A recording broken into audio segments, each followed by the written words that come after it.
ನಮಸ್ಕಾರ. ಶ್ರೀಶೈಲ ಕರಿಗುಡ್ಡ ಹೊಲಕ್ಕೆ ಬಂದಿದ್ದೀವಿ. ಈ ಹಿಂದೆ ನಾವು ಹೂವಸ್ತ್ರ ಕೊಟ್ಟಿದ್ದೀವಿ ಶೇಂಗಾಕ್ಕೆ. ಇನ್ನೊಂದು ಶೇಂಗಾಕ್ಕೆ ಇದಕ್ಕೆ 15 ದಿವಸ ಡಿಫ್ರೆನ್ಸ್ ಇದೆ. ಇದಕ್ಕೆ ಹೂವಸ್ತ್ರ ಹಾಕಿಲ್ಲ, ಯಾವ ರೀತಿ ಕಾಯಿ ಬಂದಿದೆ ಅಂತ ನಾವು ಇವತ್ತು ಚೆಕ್ ಮಾಡೋ ಸಂಬಂಧ ನಾವು ಗಂಗೂರ್ ಸರ್ ನಾವು ಬಂದಿದ್ದೀವಿ.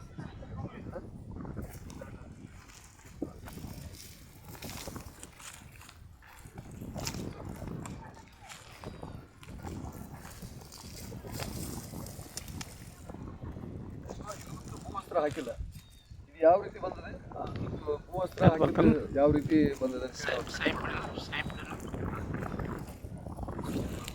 ಏನಾಗಿದೆ. ಹೂವಸ್ತ್ರ ಹಾಕ್ಲಾರ್ದು ತುಂಬಾ ಎಳೆಗಾಯಿ ಬಂದಿದೆ, ಸಣ್ಣ ಸಣ್ಣ ಸಣ್ಣ ಕಾಯಿ ಇದೆ. ಎಳೆಗಾಯಿ ಮತ್ತು ಸಣ್ಣ ಕಾಯಿ, ನೀರ್ಗಾಯಿ ತುಂಬಾ ಇದೆ. ಆಚೆ ಕಡೆ ನಾವು ನೋಡೋಣ.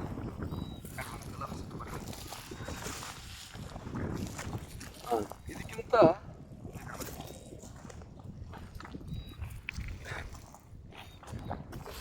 ಆ ಶೇಂಗಕ್ಕೆ ಈ ಶೇಂಗಕ್ಕೆ 15 ದಿವಸ ನಂತರ ಬಿತ್ತಿದ್ದು. ಹೇಳ್ರಿ ಶ್ರೀಶೈಲ. ಅದಕ್ಕೆ ಅದು ಫಸ್ಟ್ ಬಿತ್ತಿದ್ವಿ ಸರ್. ಅದು 15 ದಿವಸ ಮುಂಚೆ ಬಿತ್ತಿದ್ವಿ, ಅದು 15 ದಿವಸ ಲೇಟ್ ಆಗಿ ಬಿತ್ತಿದ್ವಿ. ಅದಕ್ಕೆ ಭೂ ಅಸ್ತ್ರ ಹಾಕಿಲ್ಲ ಸರ್. ನಾವು ಸುಮ್ಮನೆ ನಮ್ಮ ಮನೆದು ಗೊಬ್ಬರ ಹಾಕಿವಿ. ಇದಕ್ಕೆ ಏನಾಯ್ತು, ನಿಮ್ಮ ಭೂ ಅಸ್ತ್ರ ಹಾಕಿವಿ ಸರ್. ಅದರಿಂದ ಏನು ಫರಕ್ ಹೋಗಿ ಅಂತಂದ್ರೆ ಅದ್ರ ನೀರ್ಗಾಯಿ ಭಾಳ ಐತ್ರಿ.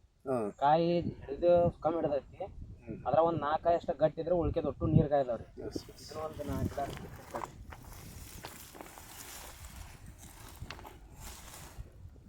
ಈಗ ಭೂ ಅಸ್ತ್ರ ಹಾಕಿತ್ತು ಸರ್. ಇದ್ರೊಳಗೆ ಎಷ್ಟು ಅದು ಡಿಫ್ರೆನ್ಸ್ ಗೊತ್ತಾಗುತ್ತೆ. ಎಷ್ಟು ಇದನ್ನ ಮಾಡಿದ್ವಿ ಸರ, ಒಟ್ಟು ಗಟ್ಟಿಗಳದಾವ್ರಿ ಇದ್ರಾಗ. ಇಲ್ಲಿ ಅದು ಆಚೆ ಕಡೆ ಪ್ಲಾಂಟ್, ಇದ್ರಾಗ ಒಟ್ಟು ನೀರ್ಗಾಯಿ ಅದಾವ್ರಿ. ಇದು ನಿಮ್ಮ ಭೂ ಅಸ್ತ್ರ ಹಾಕಿದ್ದ ಪ್ಲಾಂಟ್, ಇದು ಒಟ್ಟು ಗಟ್ಟಕಾಯಿ ಅದಾವ್ರಿ ಒಟ್ಟು. ಅದಕ್ಕೆ ಏನು ಹೇಳೋದು ಅಂದ್ರೆ ಎಲ್ಲರೂ ಭೂ ಅಸ್ತ್ರ ಹಾಕ್ರಿ ಅಂದ್ರೆ, ಭೂ ಅಸ್ತ್ರ ಚಲೋ ಬೆನಿಫಿಟ್ ಐತ್ರಿ. ಅದಕ್ಕೆ ಹಾಕೋದ್ರಾಗ ಇದು ಆಧಾರ ಕಾರಣ ಇದಕ್ಕೆ ಹಾಕಿದ್ರೆ ಚಲೋ ತಂಗೆ ಫಲವತ್ತತೆಯಾಗಿ ಬೆಳಿತೈತ್ರಿ. ಇದು ತೂಕ ಬರ್ತೈತ್ರಿ ಜಾಸ್ತಿ. ಅದು ಸ್ವಲ್ಪ ಹಗರ ಐತ್ರಿ, ಇದೊಂದು ಸ್ವಲ್ಪ ವೇಟ್ ಐತ್ರಿ ಭೂ ಅಸ್ತ್ರ ಹಾಕಿದ್ದು. ಬೆಳೆನೂ ಕೂಡ ನೋಡಿದ್ರೆ ಬೆಳೆನೂ ಈಗ ನೋಡಿದ್ರೆ ಇನ್ನ ಹಂಗೇನು ಒಣಗಿಲ್ಲ ಸರ್. ಆಚೆ ಕಡೆ ನೋಡಿದ್ರೆ ಅದು ಭಾಳ ಒಣಗಿದಂಗೆ ಅನ್ಸುತ್ತೆ ರೀ. ಇದು ಹಂಗೇನಿಲ್ಲ ಸರ್. ಇದು ಇವತ್ತು ಈ ಹೊಲ್ದಾಗ ಹೋಗ್ಬೇಕಾದ್ರೂ ಭಯ ಬರುವಂಗಿದೆ, ಯಾಕಂದ್ರೆ ಅಷ್ಟು ಫುಲ್ ಎಲ್ಲ ಮನಕಾಲ ಮಠ ಐತೆ ಸರ್. ಅದು ಗಿಡನೂ ಎತ್ತರ ಇದೆ. ಹಾಂ ರೀ.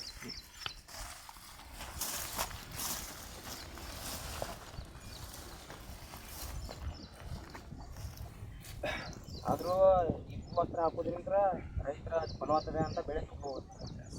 ಜೊತೆಗೆ ಭೂಮಿನೂ ಕೂಡ ಫಲವತ್ತತೆ ಯಾಕಂದ್ರೆ ಅದು ಹಾಳುಗಳು ಯಾವ ಗೊಬ್ಬರ ಹಾಕ್ತೀವಲ್ಲ ಎಲ್ಲ ಅದ್ರಿಂದ ಫಲವತ್ತತೆ ಕಳ್ಕೊಂಡ್ಬಿಡ್ತೀವಿ. ಅದಕ್ಕೆ ಎಲ್ಲರಿಗೂ ಹೇಳೋದೇನೋ ಭೂ ಅಸ್ತ್ರ ಹಾಕ್ರಿ, ಅಲ್ಲಿಂದ ಚಲೋ ಉತ್ಪಾದನೆ ತಗೋರಿ ಅಂತ ಹೇಳೋದು. Thank you. ಥ್ಯಾಂಕ್ ಯು ಮಾಡಲಿ.